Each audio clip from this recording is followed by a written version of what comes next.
Salam sejahtera.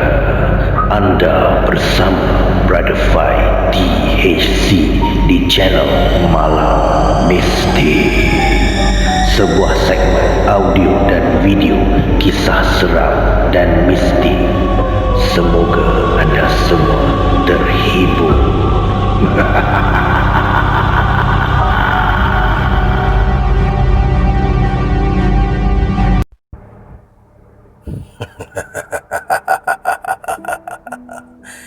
Para pendengar Malam Mistik, pada malam ini Brother Fai akan kongsikan kepada anda kisah yang datangnya dari karya R.S. Suzy. Kisah yang bertajuk Deringan Rindu.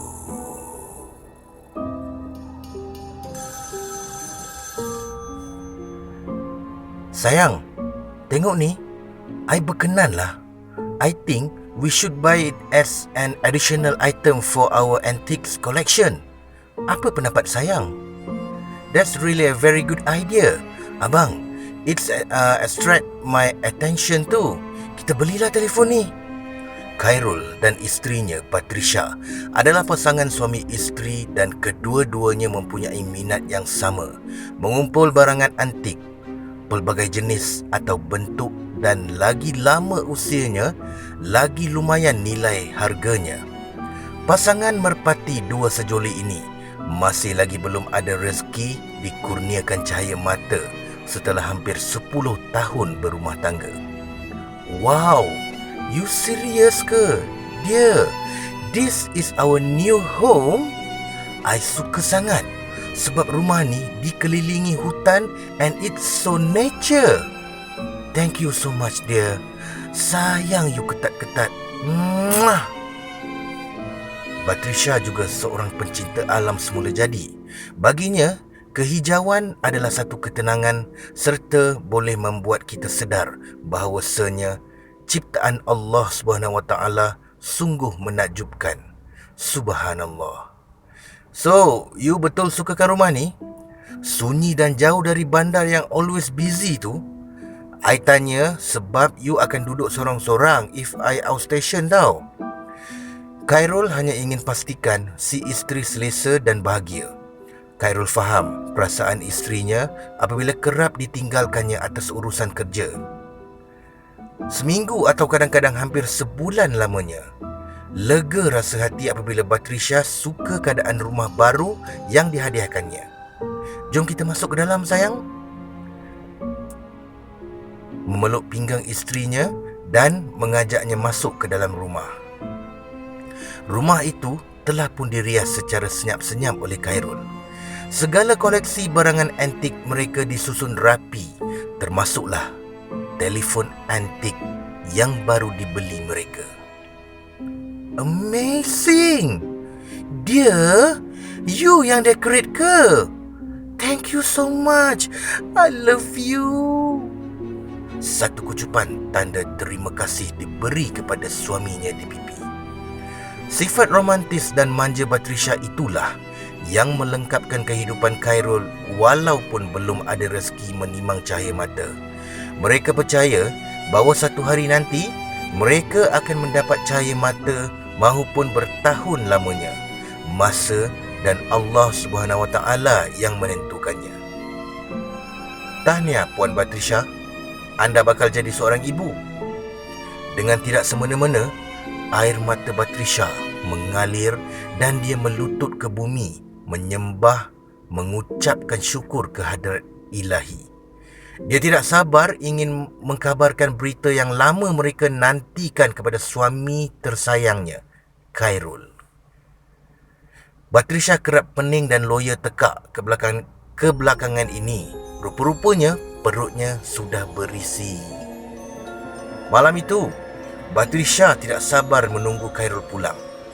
Dia telah menyediakan masakan kegemaran suaminya dan meja makannya dihias ala-ala candlelight dinner, serta laluan dari pintu rumah masuk hingga ke meja makan ditaburnya kelopak bunga ros merah segar. Wow, sungguh romantis.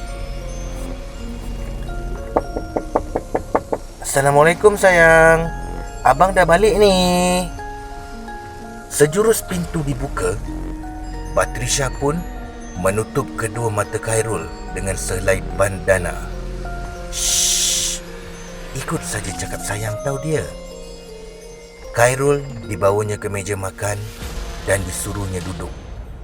Di atas meja pula letaknya alat ujian kehamilan yang menandakan positif, diikatnya rebon merah.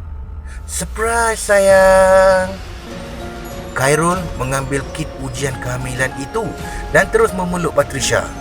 Perasaan kegembiraan yang membara tidak dapat diungkapkan dengan kata-kata. Pasangan itu terasa sangat bahagia. Setelah sambutan makan malam tadi, Batrisya rasa letih dan masuk tidur sejurus selesai mengemas. Khairul menghabiskan sedikit kertas kerjanya dan mengemas, lalu menuju ke anak tangga naik ke atas. Terima kasih banyak-banyak. Janji itu akan aku tunaikan tak lama lagi.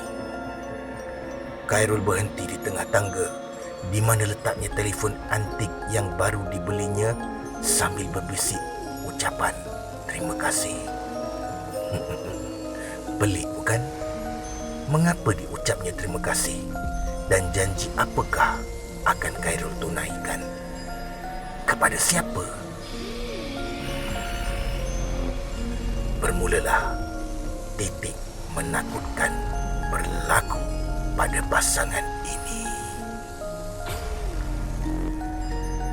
Kandungan Batrisya sudah mencecah 8 bulan. Kesihatannya dan bayi stabil. Kehidupan mereka sungguh sempurna dan bahagia serta mereka sedang sabar menanti kelahiran cahaya mata mereka itu. Kau ingat Khairul, janjimu untuk menyerahkan Uri anak itu buat santapan aku. Jika kau tidak menepatinya, maka anak itu jadi kalang gantinya.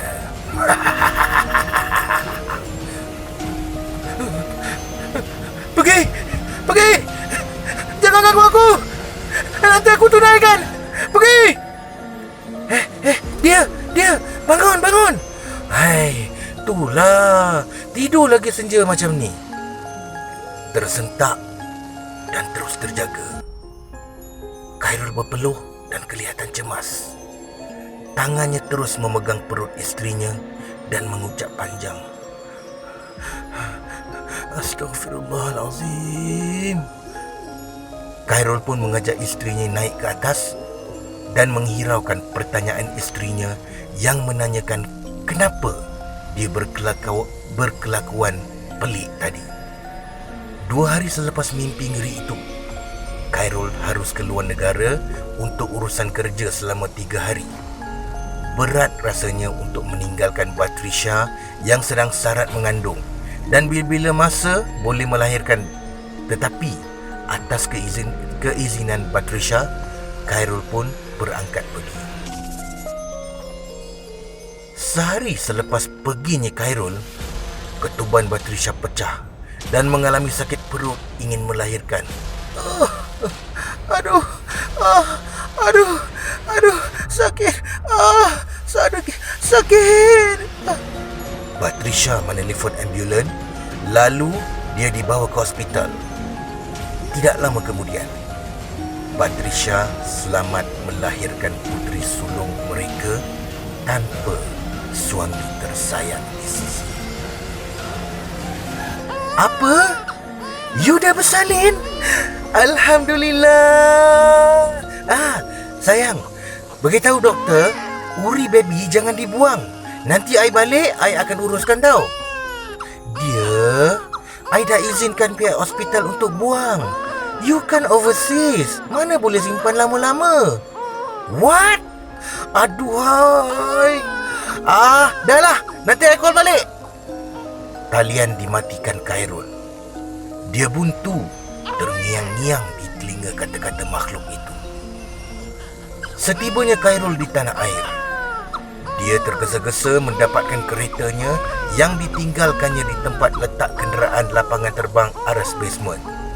Keadaan Khairul yang selekeh dan tidak keruan menarik perhatian orang yang berada di sekelilingnya. Penampilannya bagaikan orang yang tidak siuman. Rambut tidak disikat rapi, baju kemeja lengan panjangnya berkedut-kedut, tidak disetrika, dan kelakuannya bak cacing kepanasan. Kereta dipucut laju melulu keluar simpang tanpa memastikan keadaan lalu lintas kelilingnya selamat. Hon dari kenderaan yang mengelak hingga perlu menekan brek kecemasan langsung tidak dihiraukan.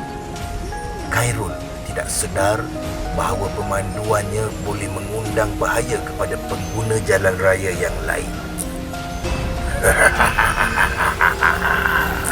Khairul, jangan lupa janji kau pada aku, Khairul. Diam! Diam! Aku takkan biarkan kau ambil anakku! Bodoh! Bodohlah! Sepanjang perjalanannya, seluruh badan Khairul bermandi peluh. Dia tidak henti-henti menggaru-garu kepala dan matanya. Emosi Khairul berkecamuk. Kepala otaknya berserabut dan keadaan fizikalnya sangat comot. Khairul tiba di pekarangan rumahnya.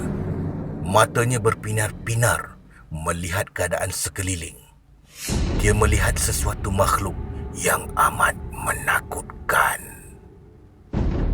Matanya berlolok bulat, terjojol keluar, bertaring panjang.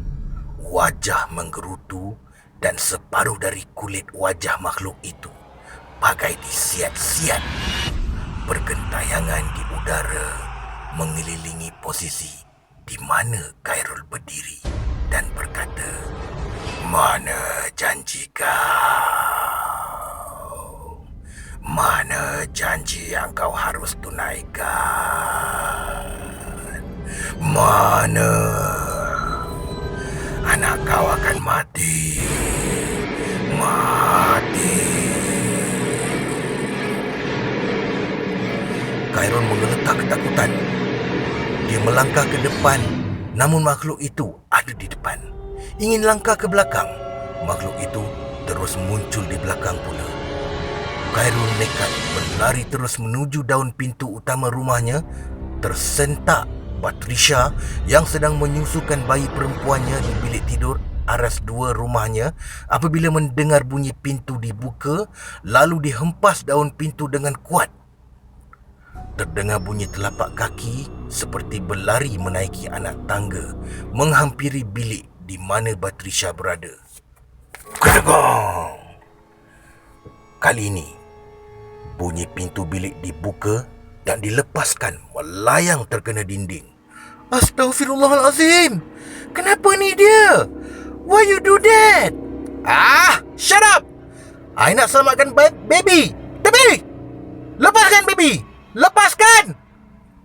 Khairul merampas bayi perempuannya dari pangkuan Batrisha dan bawanya lari keluar rumah, lalu menaiki kereta dan pergi. Batrisha ditinggalkan dengan penuh tanda tanya. Kemana suaminya ingin bawa bayinya? Mengapa suaminya bertindak sedemikian? Batrisha bangkit dari katil, lalu berjalan tapak demi tapak menuju ke tangga untuk turun ke bawah. Apabila tinggal 2 atau 3 lagi anak tangga untuk dituruni, kepalanya rasa pening dan dia pitam. Pengsan terbaring di lantai ruang tamu. Assalamualaikum. Kami polis. Ada sesiapa di rumah? Halo. Assalamualaikum. 2 orang anggota polis datang ke rumah Khairul setelah gagal menghubungi Batrisha. Sebenarnya, mereka ingin menyampaikan berita kemalangan maut yang menimpa suaminya Khairul dan bayi perempuannya yang baru berusia kurang seminggu. Nama pun belum diberinya. Menurut laporan saksi kemalangan, Kereta dipandu Khairul hilang kawalan semasa ingin memotong dan terbabas memasuki lorong bertentangan, lalu bertembung dengan sebuah lori yang tidak sempat mengelak. Mayat Khairul dikatakan tersepit dalam keretanya dan mukanya hancur, manakala mayat bayi perempuannya berkecai hancur bertempiaran di tempat kejadian. Anggota polis tadi pun cuba mengetuk pintu tersebut dan mendapati pintu tidak ditutup dengan rapat. Pintu ditolak dan mereka menjumpai Batrisha yang pingsan masih tidak sedarkan diri. Ambulans pun dipanggil dan Batrisha dibawa ke hospital untuk menerima rawatan. Sementara Batrisha berada di wad, jenazah kedua-dua orang tersayangnya telah selamat dikebumikan. Sejurus Batrisha sedar, seorang anggota polis wakil dari pihak siasatan Kemalangan menyampaikan berita tragis itu kepadanya. Batrisha tidak dapat mengawal emosinya dan memberontak lalu mencabut tiup wayar yang dipasang di tangannya. Tidak! Tidak! Tidak! Batrisha melarikan diri dari hospital. Entah bagaimana, Batrisha sudah berada di rumahnya. Dia memanggil-manggil si suami dan bayinya. Dia! Oh dia! Mana you? Baby mana? You janganlah main sorok-sorok dengan baby. I boleh jumpa you tau.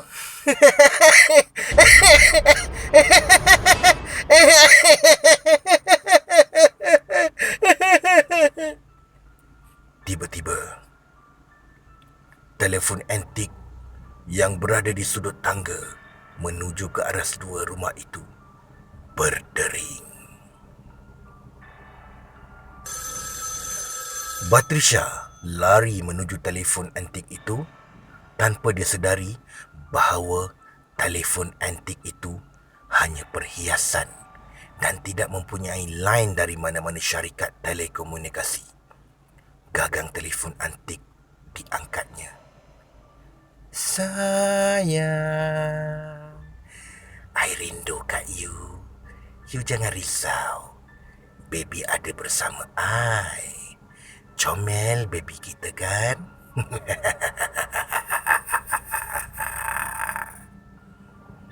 Muncul gumpalan asap putih di bawah tangga.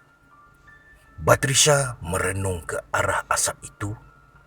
Dia melihat Khairul membawa bayinya menghampirinya. Batrisha meletak gagang telefon antik tadi kembali di tempat asalnya dan terus memeluk makhluk itu. Dan dia merasakan sesuatu yang lekit dan basah di telapak tangannya. Bau hanyir darah menyinggah indera hidungnya.